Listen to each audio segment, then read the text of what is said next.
Fala galera, meu nome é Davi Caldas, você está no Intelectus Podcast, o seu podcast de teologia e assuntos afins. Esse é o episódio de número 49 e hoje nós vamos conversar um pouco sobre a Igreja Adventista do Sétimo Dia e o Sola Scriptura. A Igreja Adventista defende esse princípio e se defende como que ela concilia o princípio do Sola Scriptura com a crença na continuidade do dom profético nos dias de hoje. Essas duas crenças não seriam contraditórias entre si? Vamos tentar responder essas e outras perguntas nesse episódio. Antes de começar, você já sabe, se você está ouvindo esse podcast no YouTube, não deixe de curtir, comentar, compartilhar, se inscrever no canal, caso não seja inscrito, e ativar o sininho de notificações para não perder as nossas atualizações.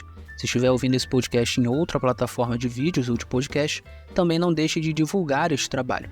Você também pode ajudar financeiramente esse podcast fazendo um Pix para a chave davicaldasb, esse B é de Bezerra, @gmail.com. Dito isso, vamos começar o episódio. Muitos cristãos protestantes acreditam que a Igreja Adventista do Sétimo Dia não defende o princípio do Sola Scriptura. A razão para isso é que os Adventistas do Sétimo Dia possuem a crença em Ellen White como sendo uma profetisa dos tempos atuais. Ellen White foi uma das pessoas que ajudou a fundar a Igreja Adventista do Sétimo Dia em meados do século XIX nos Estados Unidos. E ela teria um papel importante na instituição durante toda a sua vida e também depois de sua morte, já que ela escreveu muitos livros e artigos e também cartas, e todo esse material é lido até os dias de hoje. Para a Igreja Adventista, Ellen White possuiu o chamado dom de profecia, que é um dos dons do Espírito Santo que Deus dá à Igreja. Por isso mesmo, o que ela escreveu é tido pelos adventistas como inspirado. E é aí que entra a acusação de muitos protestantes de que a Igreja Adventista do Sétimo Dia não defende o Sola Scriptura. Afinal de contas, os adventistas defenderiam tanto a Bíblia quanto os escritos de Ellen White. Mas essa crítica está correta? Em minha opinião, não. E o que eu quero fazer nesse episódio é justamente explicar por que eu acredito que essa crítica não está correta. Antes de começar, no entanto, eu acho importante deixar claro uma coisa. Eu, Davi, sou um adventista do sétimo dia. Eu faço parte dessa denominação cristã há pouco mais de 11 anos. Oficialmente, eu entrei na Igreja Adventista do Sétimo Dia no dia 31 de março de 2012. À época, eu possuía 18 anos e eu fui o primeiro adventista na minha casa. No entanto, eu já era cristão anteriormente. Eu venho de um lar cristão protestante e sou cristão desde criança, desde muito pequeno. Durante a infância, eu ia a uma comunidade cristã que meus pais frequentavam que não tinha um nome formal. Como na adolescência meus pais acabaram saindo dessa igreja, então nós passamos a ir de vez em quando numa igreja presbiteriana que tinha perto da minha casa. Na adolescência, então, eu acabei entrando oficialmente nessa igreja presbiteriana, embora, curiosamente, eu nunca tenha sido calvinista, e fiquei por lá cerca de 3 anos. Nesse meio tempo, eu também estudava num colégio adventista. Embora a minha família sempre tenha sido pobre e eu tenha estudado muitos anos em colégio público, no ensino médio eu consegui uma bolsa e pude estudar os 3 anos num colégio adventista. Foi no 3º ano do ensino médio que eu acabei tendo estudos bíblicos com um pastor que havia entrado como capelão naquele ano. Nós estudamos o livro de Apocalipse dentro da perspectiva adventista durante mais ou menos 6 meses. Ao fim, o pastor me perguntou se eu gostaria de entrar na igreja adventista e eu respondi que não. Eu precisava analisar um pouco mais, estudar um pouco mais tudo o que ele havia me passado. É importante mencionar aqui que todo aquele estudo havia sido muito bíblico e que eu tinha concordado com a maior parte das coisas que ele me passou. Ainda assim, eu possuía algumas dúvidas e, no fundo do meu coração, por mais que eu não quisesse reconhecer, havia uma doutrina em específico que eu não queria que fosse verdadeira. Era a doutrina da guarda do sábado. Assim, de certa forma, eu mentia para mim mesmo, dizendo que eu tinha bons argumentos para não crer nessa doutrina, quando, na verdade, no fim das contas, eu apenas não queria que essa doutrina fosse verdadeira. Pois bem, eu passei pelo menos uns 2 meses depois fugindo de estudar aqueles assuntos, mas diversas circunstâncias foram me pressionando para que eu me voltasse para aqueles estudos novamente. Tudo o que eu queria era continuar na igreja onde eu estava, que era a igreja presbiteriana, e esquecer todo aquele assunto. Contudo, aparentemente, não era o que Deus queria de mim. Assim, eu acabei novamente me voltando para esses assuntos, revisitando os meus estudos e revisitando os meus argumentos contra o sábado. E quando eu o fiz, eu percebi que os meus argumentos eram frágeis e que os estudos que eu havia feito eram bastante sólidos. Naquele momento, eu me convenci de que o pastor estava correto em tudo aquilo que ele havia me ensinado, mas também entendi que eu precisava estudar bastante a doutrina. Afinal de contas, primeiro, eu precisava ter certeza de que realmente aqueles estudos estavam corretos. Segundo, eu precisava ter certeza de que a Igreja Adventista não era uma seita. Terceiro, eu precisava saber exatamente aonde é que eu estava me enfiando. E, finalmente, eu precisava ter a capacidade de responder a quem me perguntasse por que eu me tornei adventista. E mais, eu precisava ter a capacidade de explicar e defender a doutrina adventista para qualquer um que me perguntasse. O que eu fiz, então, foi iniciar ali uma longa jornada de estudos que duraria mais ou menos um ano. Esses estudos, ao contrário dos primeiros, eu faria sozinho. Foi apenas após esses estudos que eu efetivamente entrei na Igreja Adventista do Sétimo Dia.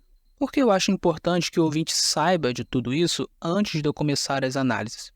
Porque a partir desse breve histórico, o ouvinte tem como ter uma pequena ideia de como e por que eu cheguei às conclusões às quais cheguei.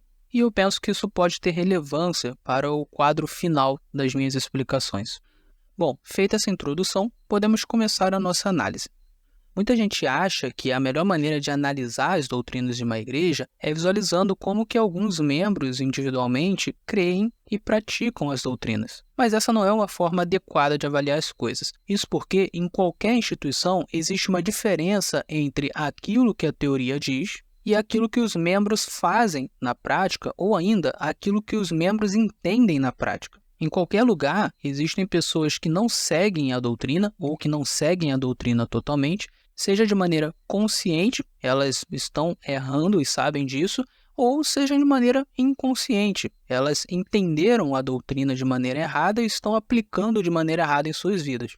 E existe também o caso das pessoas que sequer conhecem determinados detalhes de suas doutrinas. Em cada um desses contextos, o problema não está na doutrina, mas nas pessoas. Uma doutrina pode estar correta, mas ser mal compreendida por um, mal aplicada por outro, desconhecida por outro e violada por ainda outro. Se, portanto, nos basearmos no entendimento ou na prática de irmãos individuais, não vamos conseguir concluir nada sobre a doutrina da igreja em si. É por isso que, para entendermos exatamente como é a doutrina de uma igreja, nós precisamos ir em seus documentos oficiais. E quais são os documentos oficiais da Igreja Adventista do Sétimo Dia? Bom, eu costumo elencar 4 documentos principais que nos ajudam a entender qual é a doutrina da igreja. O primeiro deles é a Declaração de Crenças Fundamentais da Igreja Adventista do Sétimo Dia. Esse documento é bastante curto, deve ter umas 2 ou 3 páginas no máximo e pode ser encontrado com facilidade na internet. Atualmente, os adventistas possuem 28 crenças fundamentais e nesse documento, a exposição de cada uma dessas 28 crenças vem com um indicativo de diversas passagens bíblicas nas quais essas crenças são baseadas. O segundo documento é o livro Nisto Cremos. É um livro de caráter mais popular que tem como objetivo explicar de uma maneira mais detalhada cada uma dessas 28 crenças. Esse livro passa por revisões periódicas e por isso é sempre importante procurar a versão mais atual. O terceiro documento é o Tratado de Teologia.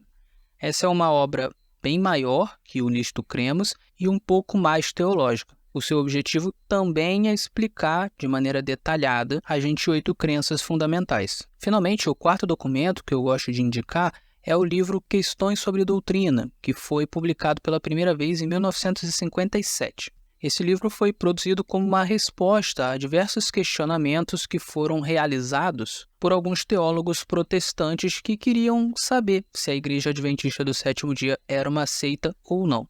Um desses teólogos foi o famoso Walter Martin, conhecido por ser um especialista em seitas e heresias. Após estudar os adventistas e ter muitos encontros com eles, ele chegou à conclusão de que a Igreja Adventista não deveria ser considerada uma seita, mas sim uma igreja cristã e protestante como as demais. O Questões sobre Doutrina, portanto, é um livro bastante relevante porque ele é justamente uma obra oficial produzida pela Igreja Adventista do Sétimo Dia para mostrar aos demais protestantes que ela não é uma seita. Todas essas obras que eu mencionei podem ser adquiridas na CPB, a Casa Publicadora Brasileira, que é a editora e a livraria da Igreja Adventista do Sétimo Dia no Brasil. Muito bem, agora que nós já sabemos quais são os documentos oficiais, ou pelo menos os principais documentos oficiais da Igreja Adventista do Sétimo Dia, nós podemos começar a avaliar se a Igreja Adventista do Sétimo Dia subscreve a doutrina do Sola Scriptura. A fim de que esse episódio não fique muito grande e cansativo, eu vou focar mais no que diz a Declaração de Crenças Fundamentais. Mas o ouvinte deve ter em mente que tudo que está nessa Declaração de Crenças Fundamentais também está no Nisto Cremus, no Tratado de Teologia e no Questões sobre Doutrina, porém de maneira bem mais detalhada. Sigamos então. No preâmbulo das Crenças Fundamentais da Igreja Adventista do Sétimo Dia, podemos ler o seguinte: os Adventistas do Sétimo Dia aceitam a Bíblia como seu único credo e mantêm certas crenças fundamentais como sendo o ensino das Escrituras Sagradas. Estas crenças, da maneira em que são apresentadas aqui, constituem a compreensão e a expressão do ensino das Escrituras por parte da Igreja. Podem ser esperadas revisões dessas declarações em assembleias da Associação Geral, quando a Igreja é levada pelo Espírito Santo a uma compreensão mais completa da verdade bíblica ou encontra uma linguagem mais apropriada para expressar os ensinos da Santa Palavra de Deus. Então note que já no preâmbulo da Declaração de Crenças Fundamentais é dito que o único credo da Igreja Adventista do Sétimo Dia é a Bíblia. Isso significa, evidentemente, que qualquer doutrina precisa estar baseada na Bíblia Sagrada. Se não está baseado na Bíblia Sagrada, então não pode ser considerado doutrina. Outro ponto interessante nesse preâmbulo é que fica claro que a própria Declaração de Crenças Fundamentais não é um credo. Um credo geralmente é algo imutável e a Declaração de Crenças Fundamentais não é imutável, ela pode passar por revisões. A Bíblia, no entanto, essa sim é imutável. Isso já demonstra, portanto, o caráter radical do Sola Scriptura na Igreja Adventista do Sétimo Dia. Existe um cuidado de não transformar a declaração de crenças em um credo, porque isso faria com que possíveis erros ou possíveis imprecisões fossem sacralizadas pela Igreja. Do ponto de vista adventista, foi isso que aconteceu com a Igreja Católica Romana e foi isso que aconteceu com algumas igrejas protestantes históricas. Assim sendo, a Igreja Adventista do Sétimo Dia não possui um credo, senão a própria Bíblia. Depois do preâmbulo, nós podemos ler na primeira crença fundamental o seguinte: as Escrituras Sagradas, o Antigo e o Novo Testamento, são a palavra de Deus escrita, dada por inspiração divina, através de santos homens de Deus que falaram e escreveram ao serem movidos pelo Espírito Santo. Nesta palavra, Deus transmitiu ao homem o conhecimento necessário para a salvação. As Escrituras Sagradas são infalível revelação de sua vontade, constituem o padrão do caráter, a prova da experiência, o autorizado revelador de doutrina e o registro fidedigno dos atos de Deus na história. Podemos chamar a atenção aqui para os seguintes pontos. Primeiro, a Bíblia traz o conhecimento necessário para a salvação. Isso significa que nenhum outro livro e nenhuma outra fonte traz algum tipo de conhecimento que seja necessário à salvação e que já não esteja na Bíblia Sagrada. Em suma, aquilo que está na Bíblia é suficiente para a salvação do homem. Segundo, a Bíblia é o padrão de caráter e a prova da experiência, o que significa que todo assunto relacionado à moralidade e à santificação também está na Bíblia. Assim, o que está escrito na Bíblia não só é suficiente para a salvação do ser humano, como também é suficiente para a sua santificação e para avaliar moralmente a conduta de qualquer pessoa. Terceiro, é dito também que a Bíblia é o autorizado revelador de doutrina. Ou seja, não existem outras fontes autorizadas a revelar doutrina nova. Outras fontes podem apresentar informações que não são doutrinárias, mas doutrina é algo que só pode ser revelado pela Bíblia Sagrada. O máximo, portanto, que outras fontes podem fazer no que diz respeito à doutrina é afirmar aquilo que a Bíblia já afirmou e aplicar princípios que já foram revelados pela Bíblia Sagrada. Para além dessas passagens da Declaração de Crenças Fundamentais, também existem várias passagens no Tratado de Teologia, no Nisto Cremus e no Questões sobre Doutrina que falam sobre o Sola Scriptura. Eu não vou ler cada uma delas aqui, porque senão o episódio vai ficar muito grande e muito cansativo. Mas eu escrevi um livro específico sobre esse assunto, intitulado Adventismo e Reforma Protestante, um guia de estudo. Nesse livro, no capítulo 4, eu menciono algumas dessas passagens nesses documentos e o ouvinte pode visualizar as páginas e ir nos próprios documentos oficiais para checar. Eu vou deixar na descrição desse episódio o link para que o ouvinte tenha acesso ao livro. Bom, com o que vimos até aqui, podemos dizer que a Igreja Adventista do Sétimo Dia defende o Sola Scriptura.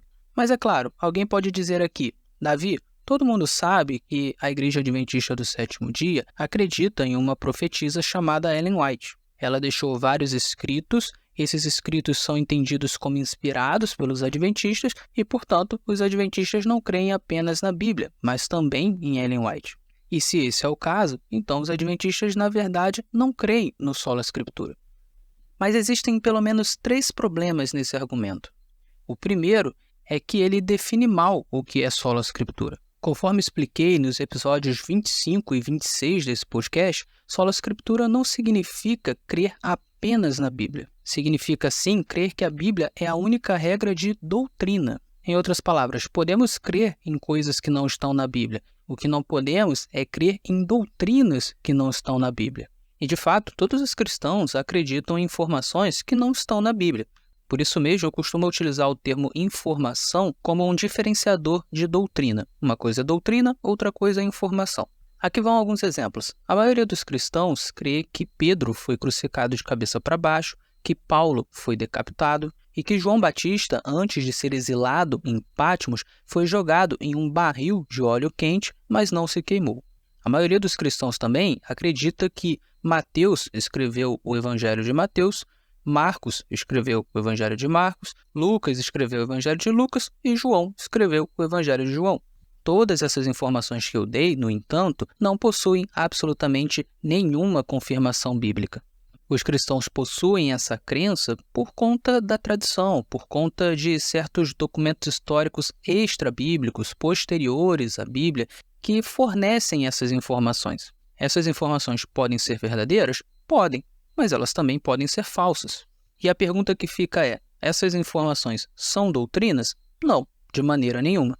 Nenhum cristão é obrigado a crer nessas informações para ser salvo ou para se santificar. Além disso, se essas informações forem falsas, isso não vai fazer nenhuma diferença na fé cristã básica. Nenhuma doutrina será modificada, nada sairá do lugar.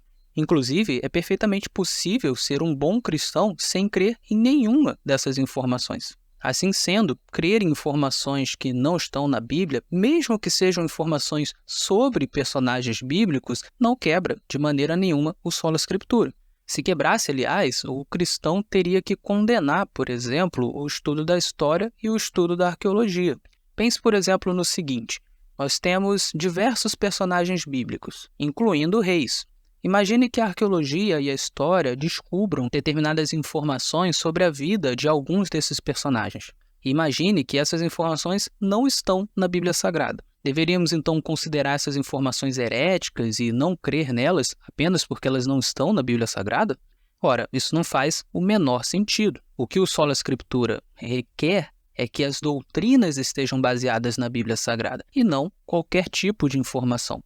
Portanto, podemos sim crer em informações extra-bíblicas. Isso vale não só para a história e arqueologia, mas também para a geografia, ciência, matemática, física, química, filosofia, sociologia, psicologia, antropologia e, por que não, profecias de profetas não bíblicos. Contanto que essas informações não sejam doutrina, sejam apenas informações, e contanto que essas informações também não contradigam a Bíblia Sagrada, não há problema em crer nelas.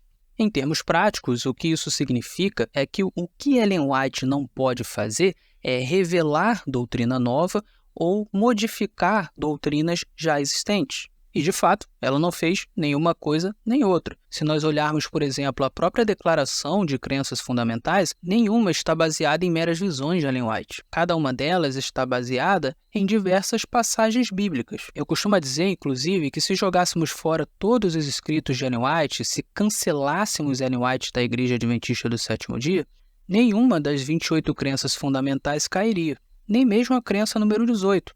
Essa crença afirma que os dons do Espírito Santo continuam depois da era apostólica, que isso inclui o dom de profecia e que os adventistas acreditam que o dom de profecia foi manifesto em Ellen White. Se, portanto, cancelássemos Ellen White, a única parte da crença número 18 que cairia seria essa última, a de que o dom de profecia se manifestou em Ellen White. Mas o âmago da doutrina em si, que é a ideia da continuidade dos dons do Espírito Santo depois da era apostólica, permaneceria. Ora, se todas as doutrinas, todas as crenças fundamentais permaneceriam se arrancássemos Ellen White da Igreja Adventista do Sétimo Dia, então isso significa que todas essas doutrinas estão baseadas na Bíblia Sagrada e não nos escritos de Ellen White. Isso não significa que Ellen White não foi importante na história da Igreja Adventista. Também não significa que seus escritos não sejam importantes hoje. Apenas quer dizer que os escritos de Ellen White não têm a mesma função da Bíblia Sagrada.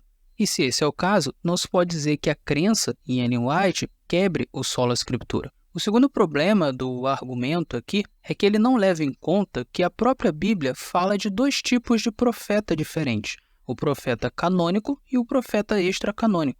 O profeta canônico é aquele que escreveu algum livro da Bíblia ou algum trecho da Bíblia. Podemos citar Isaías, Daniel, Jeremias, Oséias e por aí vai. Já o profeta extracanônico é aquele que não escreveu nenhuma linha da Bíblia Sagrada. A Bíblia fala de vários desses profetas. No Antigo Testamento, nós temos Uda, Débora, Natã, Aías, Semaías, Ido, Jeú, Elias, Eliseu e eu acredito que até alguns outros. Já no Novo Testamento, temos a menção de Ana, João Batista, Ágabo e as 4 filhas de Filipe. Todas essas pessoas são chamadas de profetas pela Bíblia. Essas pessoas possuíam o dom de profecia. E algumas delas, inclusive, chegaram a escrever livros, embora esses livros não tenham entrado na Bíblia e tenham se perdido no tempo. É o caso de Elias, Natã, Aías, Ido, Semaías e Jeú. Em suma, a Bíblia ensina que existem profetas que não têm como função escrever a Bíblia ou parte da Bíblia. Assim sendo, é perfeitamente possível defender o sola scriptura e defender a continuidade do dom profético. Não é porque alguém é profeta que necessariamente essa pessoa é um profeta canônico e que, portanto, ele pode revelar novas doutrinas ou modificar as doutrinas anteriores. A função do profeta extracanônico não é essa, e com toda certeza não foi essa a função que Ellen White teve. Finalmente, o terceiro problema do argumento é que ele parece partir de um pressuposto, no mínimo, simpático ao cessacionismo. Na teologia, existe uma posição chamada cessacionismo, que é a ideia de que os dons do Espírito Santo que foram dados à Igreja cessaram no primeiro século, com a morte do último apóstolo. Essa interpretação ou visão bíblica faz oposição ao continuismo, que é a ideia de que os dons do Espírito Santo continuaram mesmo depois da morte dos apóstolos. E qual é o grande problema do cessacionismo? É que o cessacionismo não tem uma base bíblica muito forte. Não existe nenhuma passagem bíblica que diga que os dons do Espírito Santo cessariam com a morte dos apóstolos. O que existe, na verdade, são várias passagens no Novo Testamento falando que o Espírito Santo oferece dons à igreja, que esses dons são importantes para a obra da igreja e que os cristãos devem buscar esses dons em oração. Inclusive, sobre o dom de profecia, o apóstolo Paulo afirma, no capítulo 14 de 1 Coríntios, que esse era o dom mais importante e edificante. Assim sendo, parece mais razoável defender uma posição continuista do que uma posição cessacionista. E se o continuismo é verdadeiro, então não existe nenhuma contradição entre haver pessoas com o dom de profecia nos dias de hoje e haver também o princípio do sola scriptura. A única coisa que isso significa é que o profeta extracanônico terá determinadas limitações. Ele não poderá ter a mesma função dos profetas canônicos, isto é, aqueles que escreveram a Bíblia. Para ser mais exato, o profeta extracanônico não poderá revelar doutrina nova nem modificar doutrinas já existentes. Nada o impedirá, no entanto, de revelar qualquer outra informação. Contanto que essas informações não sejam contraditórias em relação à Bíblia, elas podem ser aceitas perfeitamente por qualquer cristão protestante. Em resumo, Ellen White não produziu novas doutrinas, não modificou doutrinas anteriores e, portanto, a crença em Ellen White não pode ser considerada uma quebra do sola scriptura. Bom, já nos encaminhando para o final, aqui podem surgir uma pergunta e uma crítica.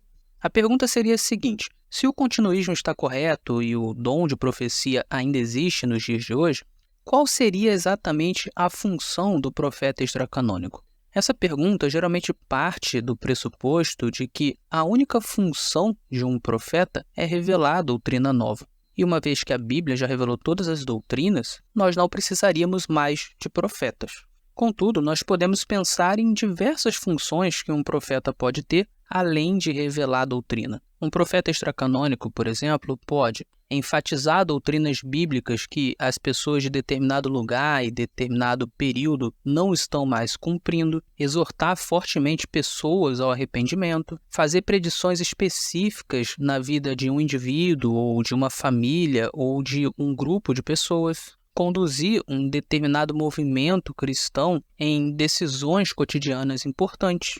E, claro, aglutinar também outros dons do Espírito Santo, como o de ensinar, o de exortar, o de instruir, o de encorajar, o de aconselhar, o de aplicar princípios bíblicos a determinadas situações específicas da vida, o de apontar respostas bíblicas para situações e perguntas difíceis, ou de ter determinados sonhos e visões que respondem a determinados impasses em uma instituição, ou em uma família, ou em um agrupamento de pessoas, e por aí vai. Nada disso fere o sola scriptura, e todas essas coisas são extremamente importantes para a saúde da igreja. Ou seja, um profeta, para ser profeta, não precisa revelar nova doutrina ou modificar doutrinas já existentes. Há uma série de outras funções que ele pode e deve cumprir. De fato, quando analisamos a vida de Ellen White e a contribuição que ela deu à Igreja Adventista do Sétimo Dia, as suas funções eram justamente essas, e não de revelar nova doutrina e modificar a doutrina já existente. Dito isso, vamos agora responder à crítica que, conforme eu mencionei há pouco, pode surgir aqui. Alguém poderia alegar o seguinte: Davi, de fato, nas 28 crenças fundamentais da Igreja Adventista do Sétimo Dia, todas as crenças estão baseadas na Bíblia Sagrada. No entanto, existem coisas que Ellen White escreveu que não estão na Declaração de Crenças Fundamentais, que não possuem fundamento bíblico, mas que são, mesmo assim, encaradas como doutrina pelos Adventistas do Sétimo Dia. Assim, a quebra do sola scriptura ocorreria não nas 28 crenças fundamentais, mas em outras crenças que não se encontram nesse documento. A essa crítica, eu respondo o seguinte: quando se vai interpretar os escritos de Ellen White ou qualquer outro texto, é preciso fazê-lo a partir de regras lógicas de interpretação. Essas regras vão acabar gerando algumas perguntas que nós precisamos fazer para poder entender o texto. E há pelo menos 3 perguntas muito importantes que nós precisamos fazer quando vamos interpretar Ellen White. Primeira, o texto que eu estou lendo realmente não tem base bíblica? Essa é uma pergunta importante porque, como já vimos em episódios anteriores, existem doutrinas que são expressas pela Bíblia de maneira clara e explícita, e existem doutrinas que não são expressas de maneira explícita pela Bíblia, mas que podem ser deduzidas a partir de diversos princípios que estão espalhados por toda a Escritura. Então, é sempre bom prestar bem atenção se um texto realmente não tem nenhum fundamento bíblico ou se, no caso, nós não estamos conseguindo perceber esse fundamento porque não analisamos de uma maneira mais profunda. É sempre bom lembrar, inclusive, que os princípios são eternos, são imutáveis, mas as aplicações variam de acordo com o contexto. Por isso é muito comum que nós olhemos determinada aplicação e demoremos um pouco para perceber qual é o princípio que está por trás da aplicação. Uma análise mais profunda, no entanto, demonstra que existe um princípio e ele é bíblico. Segunda pergunta: o texto que eu estou lendo realmente expressa uma doutrina? Essa pergunta é importante porque muitas vezes o texto de Ellen White que está sendo lido não possui nenhuma doutrina, apenas uma informação. Ainda que alguns adventistas possam entender essa informação como se fosse uma doutrina, isso não significa que ela é, de fato, uma doutrina. O adventista pode estar interpretando Ellen White de uma maneira errada. Terceira pergunta: se o texto que eu estou lendo possui um conselho de Ellen White, esse conselho foi escrito para um contexto específico ou para todo e qualquer contexto? Essa pergunta é importante porque, muitas vezes, Ellen White deu conselhos para pessoas específicas em situações específicas. É muito recorrente que esses conselhos não sirvam para outras pessoas ou não sirvam para outras épocas e lugares. A própria Ellen White afirma em um de seus escritos que, quando o contexto muda, quando as circunstâncias mudam, os conselhos muitas vezes mudam também. Por exemplo, o conselho sobre açúcar que eu dou para um diabético será diferente do conselho sobre açúcar que eu dou para uma pessoa que não possui diabetes. Tudo isso, portanto, precisa ser considerado. Existem outras perguntas importantes também que devem ser feitas quando vamos interpretar textos de Ellen White, mas eu acredito que essas 3 são as principais. E o que eu posso dizer é que, em todos os estudos que eu fiz sobre textos de Ellen White, o simples fato de fazer essas perguntas me ajudou a perceber que determinados textos que pareciam contradizer o Sola Scriptura, na verdade não contradiziam. Esse episódio, evidentemente, é um grande resumo desse assunto, mas a ideia é simplesmente dar uma pincelada para o ouvinte. Em episódios posteriores, eu devo detalhar um pouco mais a análise de determinados textos polêmicos de Ellen White. Eu gostaria de finalizar esse episódio salientando um ponto que eu julgo muito relevante. A própria Ellen White, ao longo de toda a sua vida, sempre enfatizou não só o Sola Scriptura, a ideia de que a Bíblia é a nossa única regra de fé, prática e doutrina, mas também a ideia de que os seus escritos não deveriam ser utilizados como uma Bíblia. Ela deixou claro em vários momentos que a função dos seus escritos não era ser um complemento à Bíblia ou um substituto da Bíblia. Inclusive, em dado momento, ela chegou a dizer que os seus escritos não seriam necessários se os crentes adventistas de sua época lessem, estudassem e aplicassem a Bíblia em suas vidas de maneira mais firme. Ou seja, para ela, a principal função de seus escritos era levar as pessoas a lerem, estudarem e aplicarem mais a Bíblia Sagrada às suas vidas. Eu também escrevi um livro sobre esse assunto, chamado Conselhos de Ellen White sobre Sola Scriptura, e nos primeiros 3 capítulos do livro eu exponho uma coletânea de 110 citações de Ellen White enfatizando o Sola Scriptura e dizendo que seus escritos não deveriam ser encarados como Bíblia.